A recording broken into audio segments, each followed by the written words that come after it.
શ્રી કૃષ્ણ હર મહાદેવ। તારીખ 4 જુલાઈથી 8 જુલાઈ સુધી ચોર પંચંગ બેસે છે। તો એ પંચંગ દરમિયાન આપણે કયા કાર્યો ન કરવા જોઈએ એની સંપૂર્ણ માહિતી આપને બતાવવા જઈ રહ્યો છું। તો એ માહિતી બતાવું એ પહેલાં આ વિડીયોને સેવ કરી લો। આપના દરેક સ્નેહીજનોને આ વિડીયો અવશ્ય શેર કરો।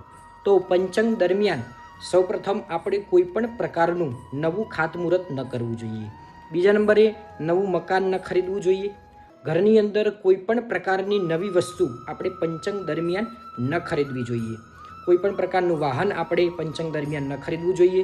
નવા કપડાં ન ખરીદવા જોઈએ અને દક્ષિણ દિશા તરફ આપણે આ પંચંગ દરમિયાન ખાસ યાત્રા ન કરવી જોઈએ।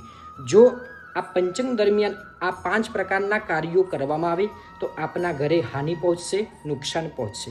તો ખાસ પંચંગ દરમિયાન આ વસ્તુ ધ્યાનમાં લેવી, આપણે આ કાર્યો ન કરવા જોઈએ। આ વિડીયોને વધુને વધુ શેર કરો, લાઈક કરો, કોમેન્ટમાં જય શ્રી કૃષ્ણ હર મહાદેવ અવશ્ય લખજો અને આવી જ જાણકારી માટે આપ અમારા આ પેજને ફોલો કરી લો। જય શ્રી કૃષ્ણ હર મહાદેવ।